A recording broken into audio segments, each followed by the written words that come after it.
I had been with my boyfriend, Liam, for 5 years. At the annual gala, he placed the ring I designed on another woman's finger. This time, I didn't make a scene. I deleted my design drafts and resigned from my position. The people at the company placed bets, guessing how long it would take for me to give in and seek reconciliation. Liam scoffed coldly, "She'll come back begging me within a week." But this time, he never received a message from me again. It wasn't until he lost his composure and called me himself, "Your design drafts." I had someone recover them. From the other end of the line came a man's low chuckle. "My apologies, Luna isn't awake yet." Liam's voice was hoarse. "Let's answer the phone." Asher's gentle voice held an undisguised possessiveness. "Mr. Liam, another man's woman is off limits." The late autumn wind carried a chill. I stood before the floor-to-ceiling window at Sterling headquarters, meticulously examining the design sketch in my hand. 5 pieces in total, centered around diamonds and accented with sapphires, from earrings and a necklace to matching rings. They represented the 5 years Liam and I had spent together. This was my 5-year anniversary gift to him. I glanced down at the time. There was still an hour until the annual gala that evening. My heart was racing. I smoothed the wrinkles from my beige dress suit and quietly approached his office door. The door was ajar. "Ms. Victoria, what do you think of this design consultant's skill?" Liam's deep voice drifted from inside, and my hand froze in midair. "Not bad, she has some ideas," the woman replied, her lazy tone edged with arrogance. "But once I'm here, she'll just be my assistant. She's just a nobody with no connections anyway," easily dismissed. I watched as her slender fingers picked up the designs from the table, the lines I had revised countless times appearing utterly insignificant in her hands. "You're right," Liam chuckled, his voice cold in a way I'd never heard before. How many years has it been for you two?" "Only 5. Just send her away with a decent position. With her personality, she won't make a fuss." I looked down at the design drafts in my hand, my fingers trembling. The wind was cold, making my eyes ache. At the annual gala, the champagne tower shimmered like a galaxy under the crystal chandelier, and shadows danced among the guests. "Welcome, everyone," Liam announced from the stage, as refined as ever. "Tonight, I have an important decision to share with you all." He paused slightly, his gaze sweeping across the room before finally resting on Victoria, who was directly opposite me. "Sterling will be entering into a comprehensive strategic partnership with Brightwell. And furthermore," Liam raised his wine glass, his voice so tender it was unfamiliar to me, "I am honored to announce that Ms. Victoria will become Mrs. Liam." Applause erupted. Victoria walked to his side and took an emerald green tie clip from a velvet box. "I had the Paris workshop rush this for you. It suits you perfectly." That tie clip was adorned with a raw emerald I had purchased in London last year. It had taken 3 months to hand polish, and even the crescent moon motif on the inside was my own work. "You're always so thoughtful," he said, lowering his head as Victoria fastened the tie clip for him. It was as if he had never once played with that gemstone, whispering in my ear, "It's beautiful. Just like your eyes." "And this?" Victoria held up her left hand. My pupils suddenly constricted.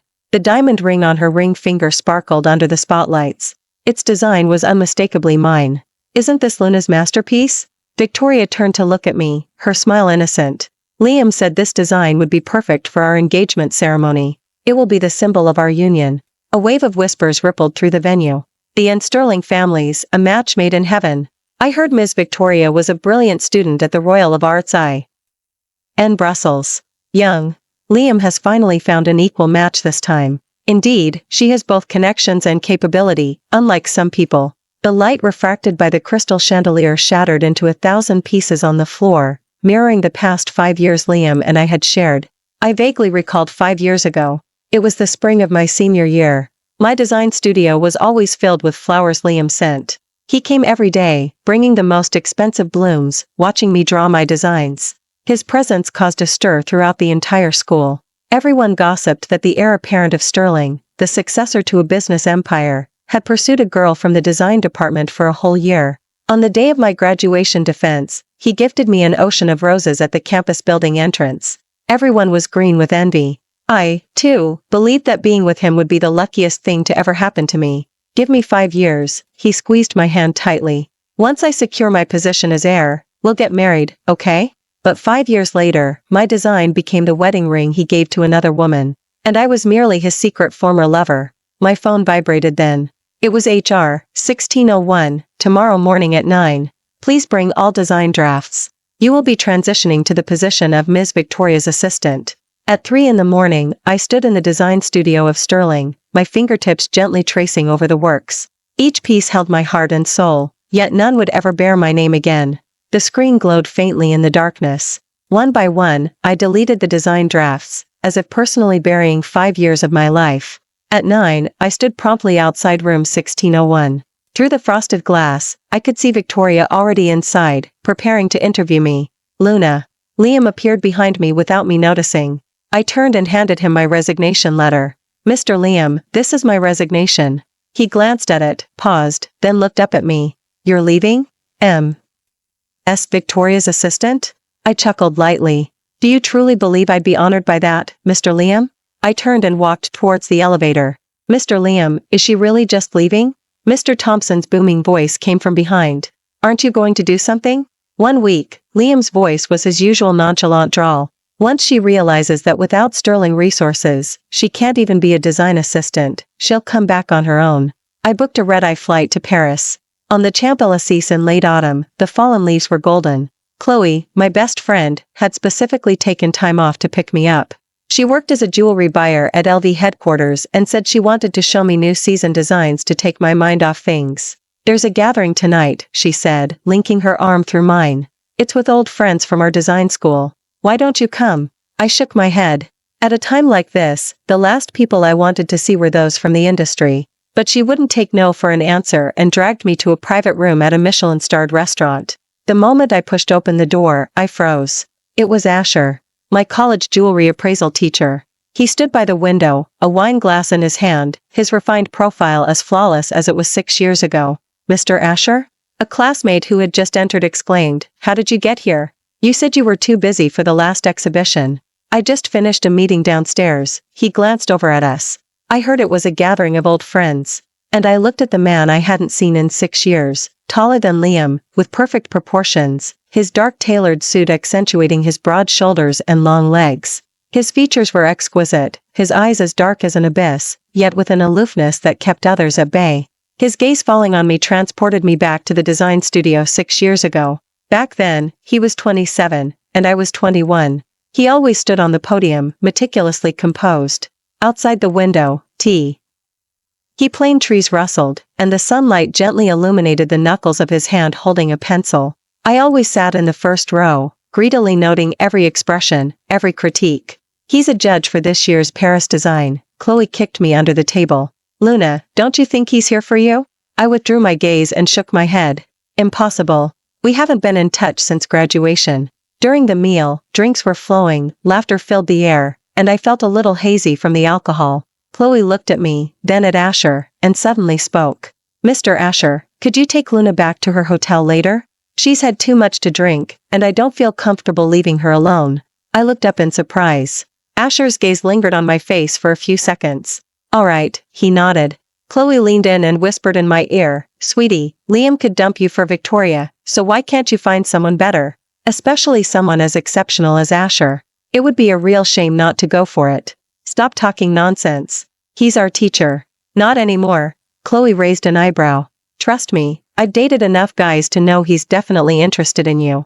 Asher's Maybach pulled up to the hotel entrance. The late-night Parisian air wafted in, carrying the distinctive romantic scent of the Champs-Élysées. The champagne's after-effects surged. I unbuckled my seatbelt. Thank you, Mr. Asher.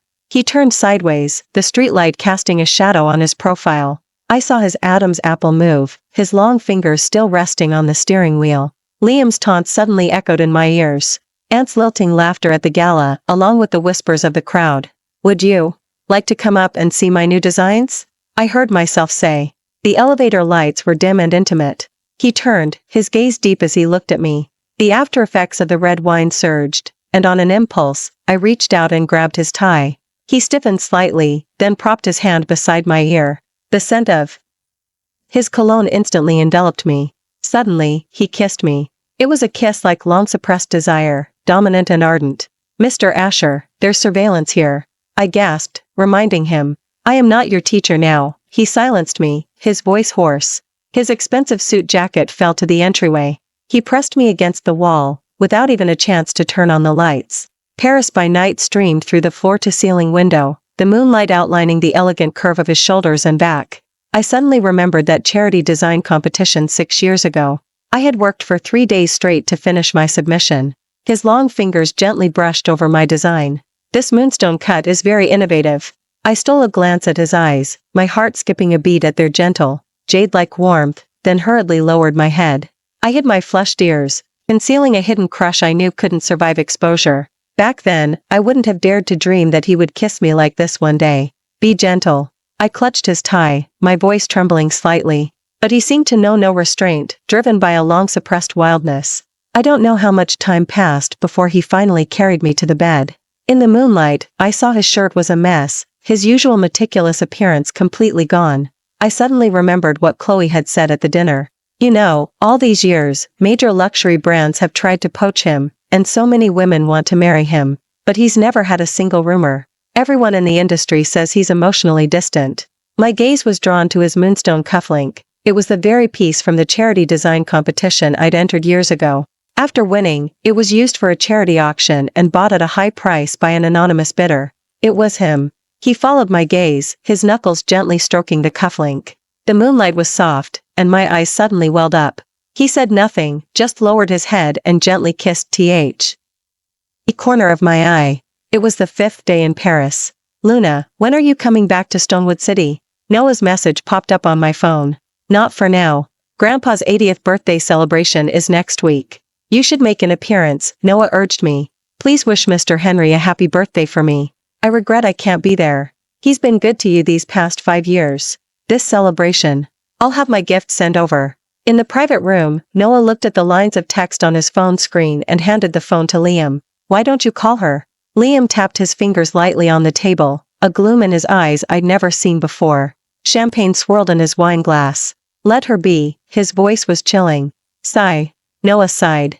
Lately, the board has been pressing hard, and the Brightwell family also. I know, Liam extinguished his cigarette, a cold laugh escaping his throat. If I don't marry Victoria, I'll have to give my position to that illegitimate child. Noah looked a little flustered. Mr. Liam, don't call him that. People will gossip if they hear you. He's still your brother, after all. Even if he was born to a stepmother. Let them talk. Do you think I'm afraid? Then. Noah.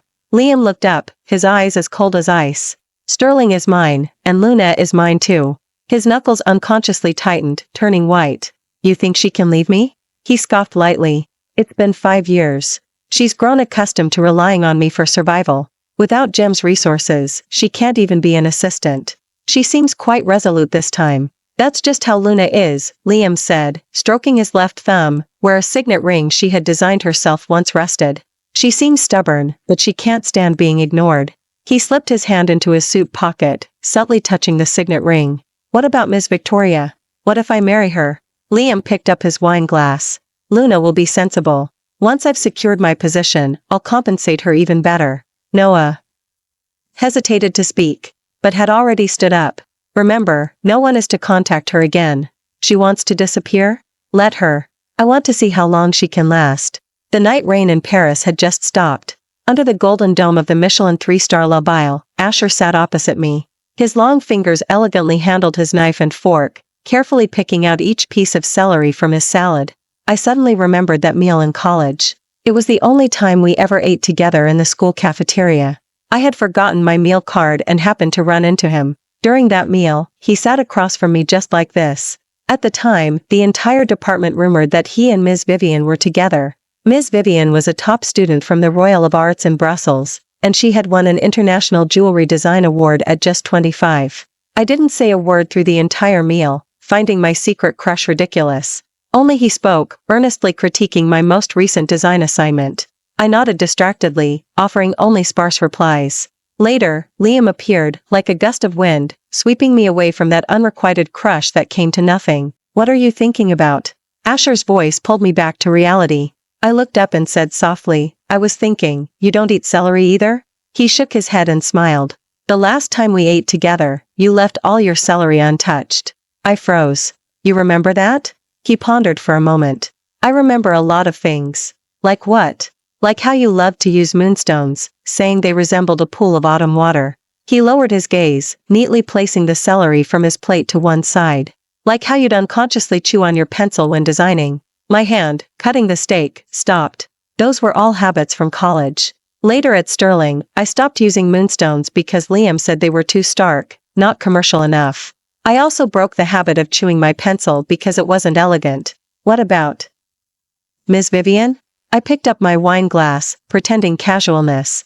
I heard she had an exhibition in London last year. Asher paused for a moment. She got married, to a Belgian jeweler. And you too. We were always just friends. He looked up, his gaze clear. I lowered my head and took a sip of red wine, unsure how to respond. The light caught the moonstone on his cufflink, its lustrous color remarkably like the way he used to look at me in my memories. I heard that, Mr. Asher, many people have pursued you during your years in Paris. I tilted my head, breaking the brief silence. That's not true. He looked at me, his voice very soft. Work has been busy. Would you like to see my design studio? He suddenly asked. It's just across the street. After the rain, the Parisian air still carried a damp coolness. The elevator was quiet, with only the sound of our breathing. The after effects of the red wine gradually surged. I looked at his profile, recalling an afternoon 6 years ago. His long fingers had gently traced my design draft, saying, "This idea is very bold." That profile from 6 years ago perfectly overlapped with the flawless one before me now. On an impulse, I stood on tiptoe and kissed him. He visibly stiffened for a moment, then tightened his arms. We stumbled into the design studio. He didn't even have time to turn on the lights. His kiss was gentle, yet it carried an irresistible possessiveness. I was trapped between him and the wall, his long fingers unbuttoning my clothes, each touch sending shivers through me. His suit jacket slid onto the carpet. He held me by the waist, pressing me against the floor-to-ceiling window. The cold glass made me flinch, and he immediately turned me around, shielding me in his embrace. "Cold?" he whispered, nipping my ear. I shook my head, wrapping my arms around his neck. He chuckled deeply, and his kiss descended to my neck. His shirt was half undone, revealing the perfect lines of his musculature. His hand roamed across my back as if caressing a rare treasure. In a daze, I seemed to return to that late autumn 6 years ago. Sunlight streamed through the design studio window as he critiqued student work. I secretly watched him, saw his thick eyelashes cast a shadow on his face, saw the faint smile playing on his lips. That's how it was, back then, that I fell for him, completely defenseless. For his slightly furrowed brow, for his serious expression, for the crisp scent of him. "Luna," he murmured my name hoarsely. My last shred of clarity was drowned in desire. I tilted my head back to receive his kiss, his breath engulfing me, carrying the rich scent of red wine. His fingers ignited sparks on my skin, every touch making me tremble. "Does it hurt?" He suddenly paused, his eyes filled with an unspoken tenderness. I shook my head, my fingertips tracing his taut jawline. He clasped my hand, reverently kissing my palm. We entwined in the moonlight, his movements growing more uncontrolled, yet he constantly protected me, ensuring I didn't bump into anything. I don't know how much time passed before he finally released me. I lay limp in his arms. He carried me to the bathroom to clean up, his movements incredibly gentle. "Should I turn on the light?" he asked softly. "Yes," I mumbled, still a little woozy, nestled in his embrace. The moment the light came on, I saw several design drafts neatly arranged in the glass display cabinet beside the desk. Upon closer inspection, they were my college competition designs. He had preserved the manuscripts so well, not even the edges were creased. The waterdrop moonstone cut design, the first design I ever presented in class. My eyes widened, and I turned to look at him. Asher was buttoning his shirt, his voice soft. "Your designs have always moved me." As Henry's birthday celebration approached, I had a gift sent to the estate. It was a pocket watch, inlaid with a waterdrop cut moonstone. The stone shimmered with a gentle luster under the light, like a rippling pool of autumn water. Asher had commissioned the finest workshop in Brussels to create it. He personally designed the casing's intricate patterns, blending traditional stylized cloud motifs with modern geometric lines. His logo, Shao, was engraved on the watch, but this time, it was accompanied by an Q. Looking at the finished product in the velvet box, I suddenly remembered that tender design draft from 6 years ago. Back then, I had hesitated for so long before even daring to show it to him, terrified of his disapproval. Yet now, I actually owned a piece I had collaborated on with him. "I've always wanted to realize this design of yours," he murmured, embracing me from behind. "Remember? You said then that you wanted to shape the moonstone into a teardrop." I froze. He remembered so clearly. It's a pity it's for someone else, he said, a hint of regret in his voice. I turned and looked into his gentle eyes. He was still the same as 6 years ago, always meticulous. I've grown a lot in these 5 years, I suddenly said. Oh? I'll design something just for you. The best. I leaned closer to him. Thank you. He lowered his head and kissed me, not letting me finish. Liam held the pocket watch in his hand, his gaze fixed on the small cue. The waterdrop-shaped moonstone gleamed with a gentle luster under the light, exquisitely crafted and flawless. Is this Asher's work? Noah leaned closer to look. How rare. Get out, Liam said coldly, throwing the pocket watch onto the table. He remembered that design. 5 years ago, when Luna first joined Sterling, she had excitedly shown him the design draft. He said it was too artistic, not commercial enough, and she never brought it up again. And now? She'd learned to collaborate with others. Young, this wine. The butler hesitated. Liam disregarded him, pouring and drinking the wine, his eyes fixed on the letter Q. Luna's signature, he knew it all too well. It used to be on every design draft she made at Sterling, her elegant handwriting just like her. Now, her signature was alongside Asher's logo. Everyone get out. He suddenly stood up, smashing the wine bottle against the wall. It shattered into pieces. The stomach pain came quickly and fiercely. He curled up on the sofa, cold sweat beading on his forehead. This pain was too familiar. Before, every time his stomach hurt, Luna would gently rub his abdomen with her warm palm. She would squat by the sofa, her brows furrowed tightly, softly complaining that he didn't take care of himself. Liam, if you die, I'll put pure silver funeral jewelry on you, so ugly it'll kill you all over again. She always threatened him like that. He knew it wasn't true. His had spoiled him, even with her designs. If moonstone was too stark, she switched to emeralds. If the waterdrop cut wasn't commercial enough, she learned diamond cutting. But now, that waterdrop moonstone glittered, combined with another man's name, stinging his eyes. Luna, listen to me, Noah's voice was urgent. Young. Liam has a stomach hemorrhage, they've taken him straight to the emergency room. I replied calmly. He's never been this serious. You know him best, what medicine does he usually take? He should take whatever medicine the doctor prescribes. Luna. The other end of the phone was silent for a moment. Oh, and Noah, my voice was clear. Yes, tell me. From now on, don't tell me about his affairs anymore. The sound of the call disconnecting. In the hospital room, Noah turned, regretting having put the call on speaker. Liam violently ripped out his 4-line. Get out. All of you, get the hell out. Young. Liam. The nurse quickly restrained him. Pour me a drink, he said, his voice hoarse. Young. Liam, the doctor said. I said pour me a damn drink. Liam. Noah finally couldn't hold back. What are you doing? Luna left, so you're going to destroy yourself, is that it? Liam looked up at him, his eyes Good shot. What do you know? Then tell me, what do you want? Noah interrupted him. Do you want Luna to come back and take care of you? But what official status did you ever give her? Did you expect her to stand by and watch you marry Victoria? The hospital room fell silent. Liam closed his eyes, something hot tracing a path down his cheek. He didn't speak for a long time. His fingers were still tightly clutching the bedsheet, knuckles white. Asher took me to a cozy Italian bistro. He knew I was homesick. The design is next month, right here in Paris, he said, serving me a bowl of soup. Do you want to enter? I tasted the soup. It was a familiar flavor. Yes. Of course, I wanted to. The international design, it was a top-tier professional competition. But, I teased, I'll have to calculate if I have enough money to stay in Paris for another month. Stay at my place, he suddenly said. I froze, my chopsticks suspended in midair. Luna. He put down his bowl, looking at me seriously. Be with me, Mr. Asher. Don't call me teacher, he interrupted, his voice very soft. You know I'm not pursuing you as a teacher. I lowered my gaze, staring at the swirling soup in my bowl. Is it because of Liam? How did he know Liam? I was slightly startled. No, I said. Do you still have feelings for him? I thought about it seriously. To say I have absolutely no feelings left wouldn't be realistic. 5 years isn't something you just forget. Asher's fingers tightened abruptly, but I continued, but those feelings aren't love anymore. You know what? I looked into his eyes. These past few days, I thought I would be in terrible pain, that I wouldn't sleep, that I'd miss him. But I've realized I don't really care that much anymore. I said softly, perhaps, I stopped loving him a long time ago. Perhaps, from the moment he started becoming indifferent to me, I already saw the outcome. Asher looked at me quietly, an unreadable emotion in his eyes. But right now, I still don't want to start a new relationship.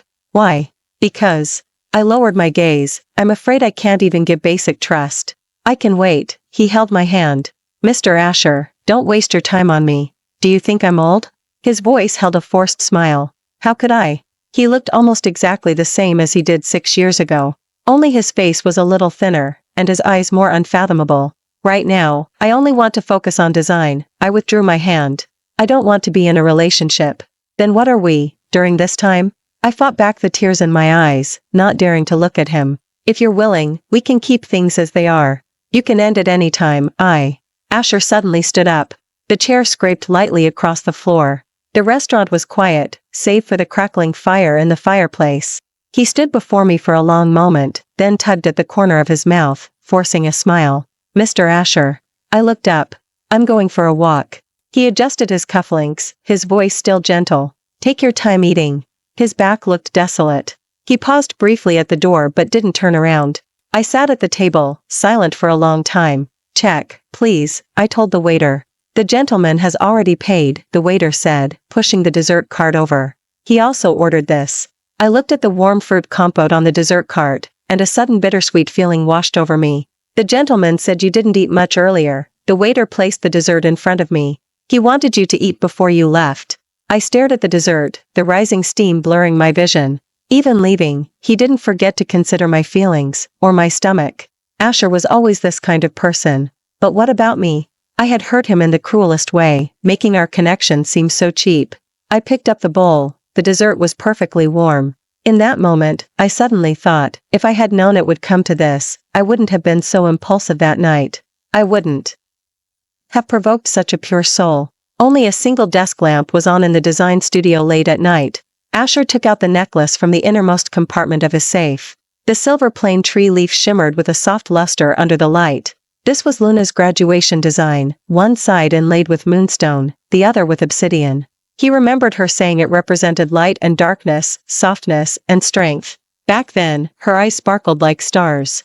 6 years ago that autumn, he first stepped into that library. Sunlight dappled through the plane tree leaves onto her design drafts. She always sat in the innermost spot, quietly sketching her designs. He stood behind the bookshelf, watching her chew her pencil in thought, watching her eyes suddenly light up as if she'd caught an idea. In that instant, he, too, felt something strike his heart. Later, she became his favorite student. Not because of her design talent, but because of her persistence. While others chased the market, she stubbornly adhered to her own style. Just like this plane tree leaf, though diamonds were more dazzling, she deliberately chose the combination of moonstone and obsidian. Half a month ago, he was giving design guidance at a Paris workshop when he happened to see that custom tie clip. He recognized the emerald's cutting technique at a glance. It was remarkably like her style. The angle was precisely 45 degrees, the edges curved, her favorite method. But the client was not her, it was Victoria. Uncharacteristically, he reached out to an old friend from the Brightwell family whom he hadn't seen in years. His friend mentioned the alliance between Sterling and the Brightwell family. He understood everything. He orchestrated their meeting in Paris. Yet, he hadn't expected everything that followed. Or rather, it was fate's kindness that those things happened, bringing a breathtaking pause to his endless waiting. And now? Was it going to end again? Asher placed the necklace back in the safe, gazing at the moonlight outside the window. The night was quiet, much like her focused demeanor when she drew her designs. The designs Liam had dismissed all rested quietly in his collection. Moonstones, waterdrop cuts, oriental aesthetics.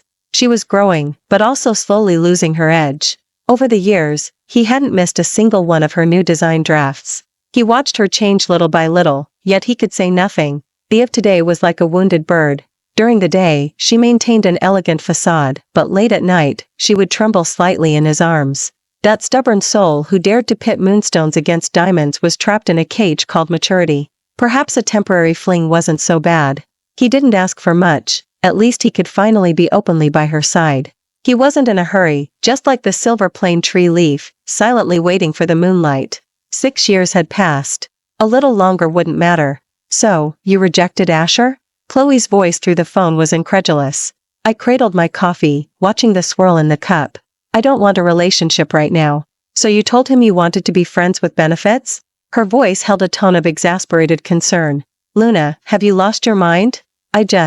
Wait, she interrupted. You know he's been. Don't say it. No, you have to know. She took a deep breath. I'm going to show you something. A message notification sounded. It was a photo, secretly taken through the crack of Asher's office door. This was 5 years ago. In the photo, he sat at a desk in the school, holding a necklace, concentrating on the pendant. Even though the photo was a bit blurry, I recognized it immediately. It was my graduation design, a silver plane tree leaf, inlaid with moonstone on the front and obsidian on the back. I had never told anyone that the pendant's name was secret. It was like 3,000 moonbeams gracing my heart, only to vanish into the dark like water, a secret I couldn't share with anyone. But during my defense, I had merely said it represented the contrast between light and darkness. It held my most tender, secret affection, yet I had personally buried it in my graduation design archives. I was going to rush back and tell you that day. Chloe's voice suddenly softened. But when I got back to the design department, I saw Liam hugging you with a bouquet of roses. She paused. I'm sorry, but this gathering in Paris was actually arranged by Asher through me. It turned out none of this was a coincidence. That kiss in the elevator, those tender moments in the design studio, they were all part of his planned reunion. He just didn't know that in his carefully orchestrated encounters, I would hurt him so thoughtlessly. Luna, have you ever considered, Chloe whispered, maybe from the very beginning, you chose the wrong person. I put down my phone, gazing at the Parisian nightscape outside the window. The city was still ablaze with lights, just like 6 years ago, when I gazed out from the top floor of the library. Back then, I always kept my head down in front of Asher. I didn't dare to look at him too much, afraid he'd see through my tender, secret affection. I hid my secret crush in my designs, but I never dared to say it out loud. Then appeared, sweeping me away from that nascent, secret affection like a gust of wind. I thought it was salvation, but it was actually escape. I mistook gratitude for love, and dependence for habit. In that relationship, I slowly lost myself, even stopping to wear my beloved moonstone. Now, I was making the same mistake again. I was never the one at fault in that relationship. It was my cowardice. I'd rather lock my heart in a cage than trust in love again. Thinking back now, I've been so weak all these years. Because of my weakness, I never dared to confess my feelings to Asher. Because of my weakness, I habitually clung to Liam until I lost myself. Now, I wanted to lock myself away again with the essay. Me excuses. But enough. I couldn't go on like this anymore. I lost to Liam's schemes, and to my own timidity, but I couldn't keep losing to time. I grabbed my coat and rushed out of the room. He should still be at his design studio at this hour. The elevator was taking too long, so I turned and headed for the emergency exit. The moment I pushed the door open, I froze. Asher was standing there, seemingly about to go upstairs as well. We stood facing each other at the stairwell, the soft night light illuminating his face. He was still as gentle and refined as he had been when I first met him in the library. Only, there was an emotion in his eyes that I couldn't quite decipher. Luna, he said, his voice soft, I want to tell you, I agree. Agree to what? My heart tightened. To maintain our current relationship, he said, looking into my eyes, his voice calm. If you need me, I can be your occasional solace. I looked at him, and suddenly my eyes welled up. I don't agree, I said, taking a step forward. He paused, slightly startled. Let's start over, I said, looking straight into his eyes. Let's get to know each other again. Not as student and teacher, but simply as Luna and Asher. His gaze shifted, and after a moment of silence, a gentle smile touched his lips. Luna, he murmured, slowly drawing closer, congratulations on your graduation. I froze. These were the words he hadn't been able to say 5 years ago. I really like you, he said, looking intently into my eyes, enunciating each word. May I have your permission to pursue you? The stairwell light was dim, yet it illuminated the profound depth in his eyes. It turned out that a secret crush was never a solo act. We had simply wasted the best of our time on hesitation. Yes, I nodded. He reached out and pulled me into his embrace. This time, I didn't pull back. We had 5 years to make up for. Liam threw the pearl bracelet onto the table, his voice chilling. How can everything be gone? Young. Leah.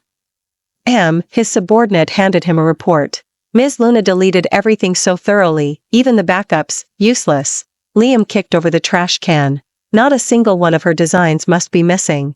He spent 3 days searching through Sterling's entire database. He even spared no expense to hire a data recovery expert.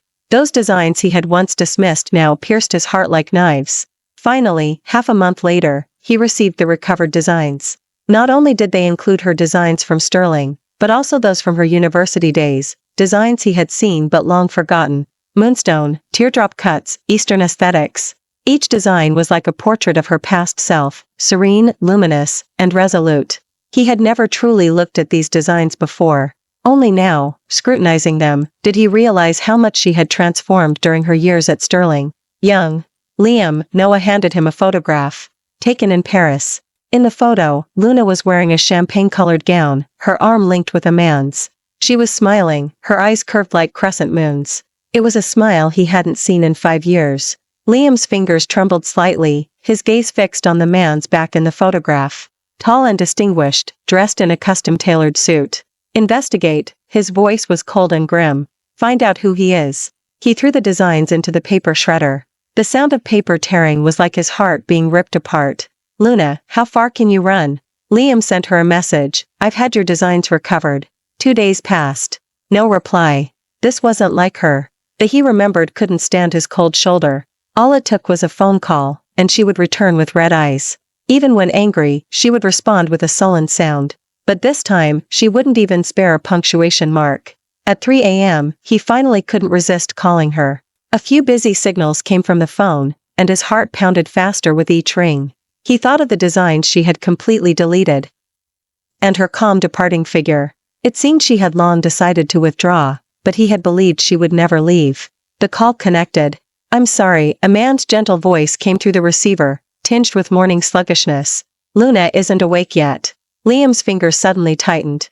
That Luna was like a knife, plunging deep into his heart. No one had ever called her that so intimately, she had never allowed anyone to. Let her answer the phone, his voice was terrifyingly cold.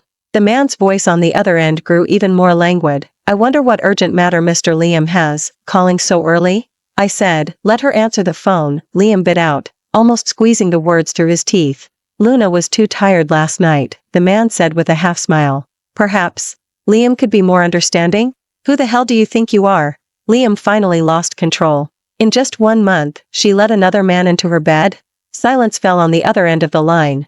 After a moment, the man's voice turned cold. Watch your language, Mr. Liam. You have no right to speak of her that way. I have no right? Liam sneered. Luna was with me for 5 years, so what? The man cut him off. You two are over. Liam was speechless. Mr. Liam, the man concluded, you shouldn't covet another man's woman. The call ended. Liam stared at his phone screen, feeling an emotion called panic for the first time in 5 years.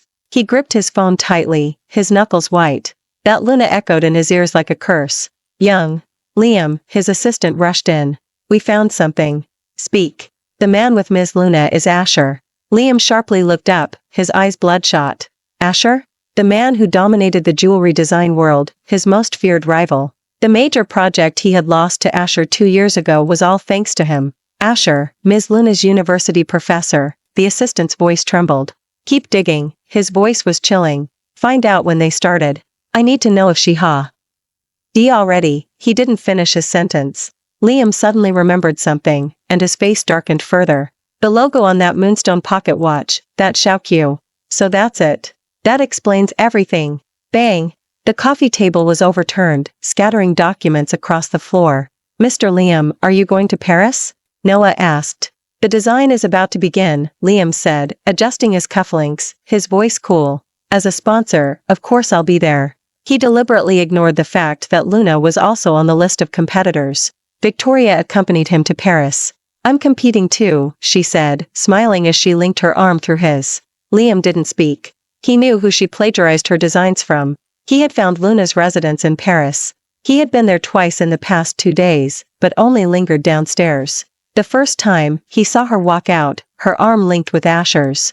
She was wearing a moon-white dress, standing on tiptoe to tie Asher's tie. The man leaned down and said something, and her eyes curved into crescent moons. The second time, he stood under a street lamp for a full 2 hours. Until he saw the light on the top floor extinguish, and saw her leaning on the balcony, lost in thought.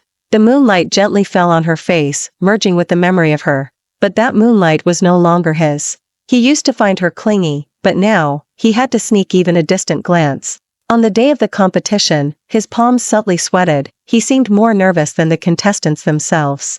Victoria linked her arm through his as they entered the venue, but his gaze kept searching the crowd for that figure. Mr. Asher, Victoria suddenly spoke. Liam snapped his head up. The man stood there, elegantly aloof. Dressed in a dark haute couture suit, his tie clip featured a teardrop-shaped moonstone. He was intimately familiar with the cutting technique of that moonstone. It was Luna's former style. Victoria, Asher nodded faintly, offering a polite smile. Long time. No see, Mr. Asher. Victoria's voice suddenly held a touch of unnatural nervousness.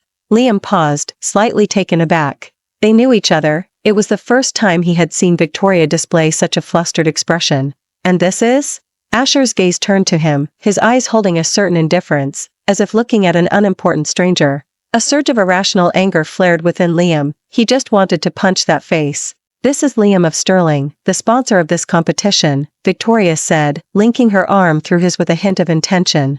And, my fiancé. I've heard of your upcoming marriage. Congratulations. Asher's voice was gentle, without a ripple of emotion. Liam felt her fingers tighten slightly on his arm. For the judging later, I hope. Victoria's voice was soft. I hope you'll offer some guidance. My apologies. Asher's lips curved slightly. I have already withdrawn from the judging panel. Why? Victoria unconsciously took a step forward. To avoid bias, he said calmly, yet with a certain confident boastfulness. The person I am pursuing is also participating in this competition, and my scoring would inevitably be unfair. Liam's heart sank abruptly. Asher's gaze, however, had already swept past them and settled behind them. Those usually cool eyes suddenly softened with a gentle smile. Luna, come here. I heard Asher call my name. I looked up and saw Liam and Victoria standing there. He was in a sharp suit, she in a champagne-colored gown. Standing shoulder to shoulder, they looked quite well matched. I had thought seeing him again would bring heart-wrenching sorrow, but I found my heart didn't even flutter. Instead, Asher's voice made my ears flush slightly, reminding me of his whispered words last night. Tomorrow. I'll be there. Long time no see, Mr. Liam, I said, smiling calmly. Liam's gaze fell on Asher's hand around my waist, his eyes so dark they seemed to ooze malice. I hear Ms. Victoria's work is outstanding in th. Is competition, I said, turning to Victoria.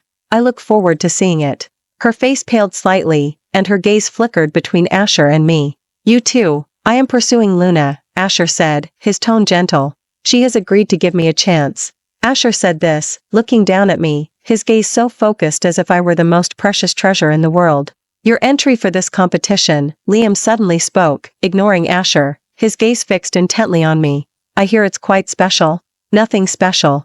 Just using inexpensive stones, I said, looking straight into his eyes, my voice calm. Another moonstone, perhaps? Victoria's voice held a hint of sarcasm. I saw the watch you gave Grandpa. It had little commercial value. The value of art should never be measured by commercial worth. Asher suddenly interrupted her, his voice calm yet powerful, each word resonating. Truly outstanding design is a reflection of the designer's inner self. At the competition venue, Victoria stood before her exhibition stand, her long gown trailing, radiant and captivating. This necklace combines diamonds and sapphires, with the main stone featuring an innovative 45-degree circular cut. I stood below the stage and suddenly smiled. That was the 5-year anniversary gift I had given Liam just last month. Ms. Victoria, what is the inspiration behind this design? A judge asked, pushing up his glasses. I've always loved ocean elements, she smiled, still elegant. Sapphires are as pure as seawater. Your past designs seem to have favored malachite and emerald, another judge said, flipping through her portfolio. This cutting technique has also never appeared before. Why such a significant shift in style? Victoria's smile froze on her face. She looked at Liam in the audience, as if seeking help. These are some of my recent attempts. Attempts? The judge raised an eyebrow. But this cutting technique is quite refined. It doesn't seem like a mere attempt. This teardrop shape. Ed curve processing, on the contrary, reminds me more of. He flipped back through the documents in his hand, his gaze stopping at a certain point. I knew what he was looking at. The competition materials included a display of my representative works from the past few years. He looked up, about to say something, but suddenly stopped. Behind his gold-rimmed glasses, his eyes glanced at Liam in the audience, then at Victoria, before he pointedly closed the document. All right, we understand, he said, his tone flat. Thank you, Ms. Victoria. A very good design. It was my turn to present. I opened the velvet display box. The spotlight fell on me, like a cool beam of moonlight. "This is a wristwatch," my voice echoed through the hall. "Its inspiration comes from the eternity of time and the meaning of devotion." The live camera feed streamed across the big screen. The moonstone on the inner dial glowed with a gentle luster, while the obsidian on the outer ring was calm and understated. The two gems complemented each other, one bright and one dark, one cool and one warm. I gently turned the dial, and the moonstone shimmered with a delicate glow under the lights. As the moon phase rotates, the obsidian changes its angle with it. No matter what form the moon takes, the night embraces and protects her. The judges leaned closer to the exhibition stand, examining it carefully. "This concept is very novel," a senior judge said, pushing up his glasses. "But the technical difficulty is immense. A slight deviation would render it all for naught." "Excuse me, can this watch function normally?" I removed the slightly smaller watch from my own wrist. "This is the finished piece." The judge held the watch up to the light, observing it carefully. As the hands turned, the moon phase shifted, and amidst the interplay of light and shadow, it seemed to tell an ancient story. "The movement design is very ingenious," a technical judge said, examining the back of the watch. "It allows the moon phase to rotate so naturally without affecting the timekeeping accuracy. This requires extremely precise calculations." "One last question," the judge said, consulting the documents. "What is the name of this piece?" I took a deep breath. "Cold." A faint stir rippled through the audience. I saw Liam's expression suddenly turn very unpleasant. "Why that name?" "Because," my voice was soft, "it's an allegory about time. Moon phases wax and wane, full and empty, but only the cold night remains constant." I paused. "Time flows, but devotion is eternal." The words felt as though they were for myself, and for the one in the audience who had been watching me all along.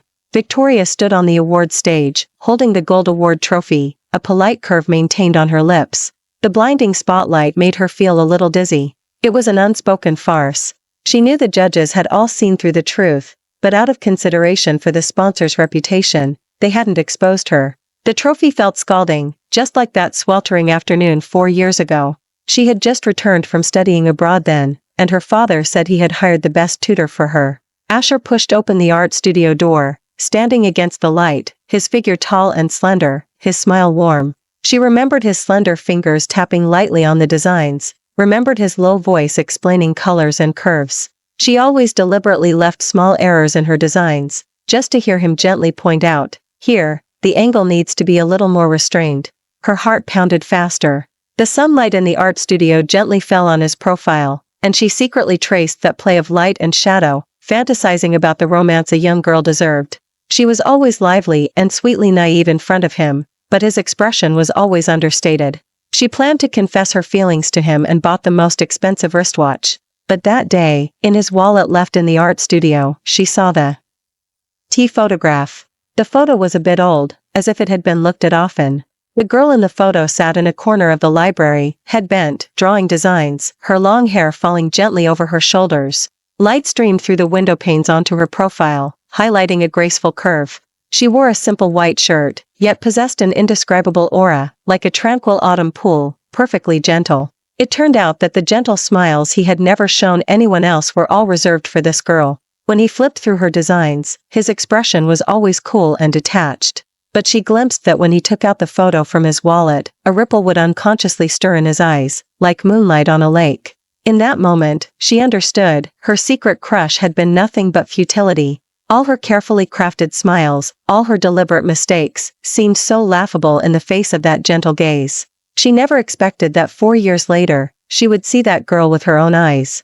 At Gems. The elevator doors opened, and she saw a familiar figure. The girl was still as gentle and elegant, her head bent, flipping through designs, her long hair still falling gently over her shoulders. In that moment, she suddenly understood why Asher had said her designs were a bit impetuous. Luna. So the girl in the photo was Luna. She began to subtly inquire. Only then did she learn that Luna had been with Liam for 5 years without a formal title. She secretly examined Luna's designs. Each one, like Luna herself, was understated and gentle, harboring an inexpressible brilliance. Some ideas that Liam had called too niche were actually stunning enough to inspire envy. Her father said that the estate needed the Brightwell's support, and for her to marry Liam, it was a win-win deal. She didn't refuse. She thought, perhaps this was the best revenge. To steal Luna's love, steal her designs, and let her taste the bitterness of heartbreak too. This was probably the only joy she could find in this unavoidable marriage. But who could have imagined that today's outcome would be like this? Her revenge, instead, pushed Luna back to Asher. Asher was still Asher.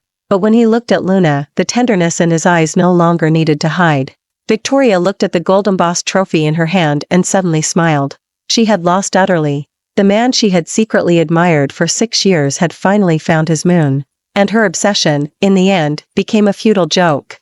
The night was deep, and a luxury car sped through the streets of Paris. The neon lights outside the car window flickered across Victoria's delicate profile, alternating between bright and dim. "Liam," she suddenly said, her voice soft. He didn't respond, his gaze still fixed on the window. They hadn't spoken a word the entire way, like two strangers trapped in the same cage. "You know," Victoria offered a faint smile, "I once thought I understood what true sincerity was. In the afternoon art studio, in those self-assured youthful years. But only today did I realize," she said, looking at her reflection in the car window, "that all unrequited desires eventually return to their origin." She took off her engagement ring and gently placed it in the middle of the seat. The diamond refracted fragmented light in the night, much like her shattered girlish feelings. "We are both people trapped in place," she said. "Only you, still have one last chance." "What do you mean?" Liam finally spoke, his voice a little hoarse. "If you want her back, get out of the car now," her voice was calm. "I'll tell my father that I initiated breaking off the engagement." Silence fell in the car. The night swept past outside the car window, like a dream that would never awaken. They sat side by side, yet were more distant than strangers. "Not happy?" Asher asked, seeing me staring blankly at the silver trophy. I shook my head. "No, they're all my designs anyway." He frowned. "The judges told me that call Dia's craftsmanship and creativity were impeccable." I knew what he was guessing. If Sterling hadn't been the sponsor, Victoria wouldn't have won first place. "Actually, I proactively approached the judges," I said, looking up at him. "What?" he asked, surprised. "The gold award-winning piece was going to be auctioned for charity, and I didn't want that," I said, taking his hand and gently placing the wristwatch on him. "It belongs to you." The moonstone gleamed with a lustrous glow on his wrist, making his hand appear even more slender and handsome. He looked down at the dial, his gaze so tender it seemed to melt. The hands turned, the moon phase shifted, and the obsidian silently guarded that pure moonlight. "Luna," he suddenly called my name. I looked up, only to see him take a deep blue velvet box from his suit pocket. The box was small, yet it seemed to hold immense weight. He knelt on one knee, his movements as elegant as ever. The moment he opened the box, I felt time stand still. It was a ring.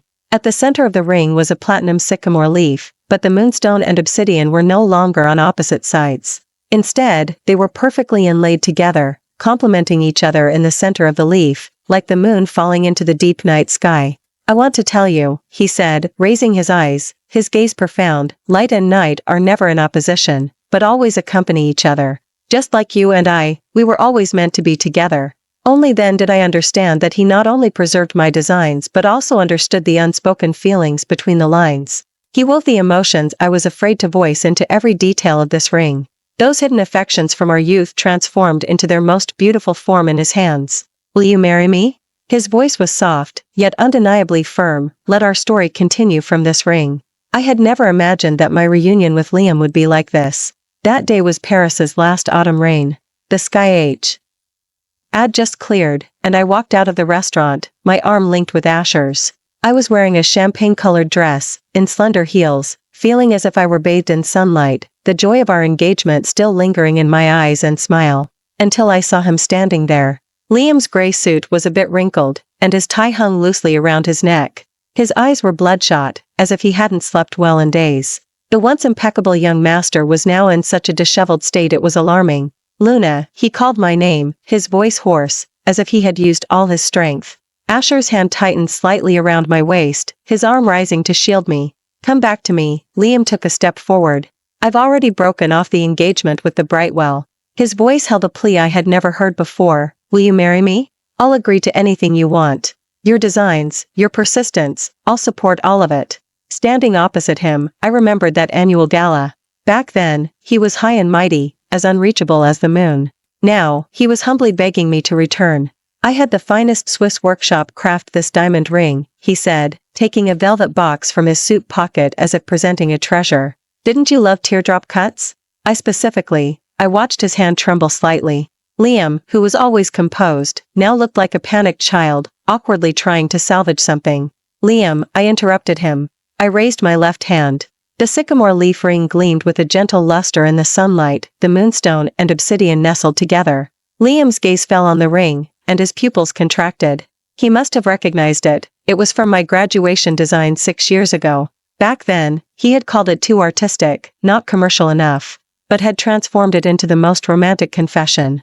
"It's too late," I said softly. "I've already found someone who truly appreciates the moonlight." His hand dropped, and the velvet box fell to the ground with a thud. Tioch.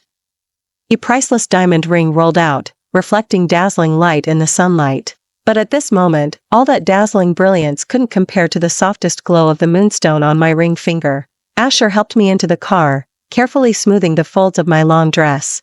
Through the rearview mirror, I saw Liam slowly kneel to pick up the fallen diamond ring. The falling autumn rain dampened his suit, but I didn't look back. The setting sun gently bathed the Seine, and in its shimmering light, I seemed to see my past self standing in the sterling design studio. All those suppressed ideas, rejected persistence, and cautious days were washed away with this autumn rain. From now on, the name Liam would be like any of the countless passers-by on the streets of Paris, not intentionally forgotten, but no longer stirring my heart. "Luna," Asher whispered softly in my ear, "shall we go home?"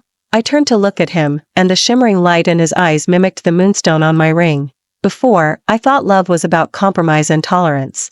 It wasn't until I met him that I understood love should be about equal appreciation and protection. Just like this ring, moonlight and night accompany each other, forming a complete world of their own. Some say vows are false, but I was willing to believe Asher. In truth, I was believing in myself. Believing that this time, my true sincerity wouldn't be betrayed. Thank you for watching today's story. If you enjoyed this video, please give it a like and share it with your friends. We look forward to hearing your thoughts in the comments.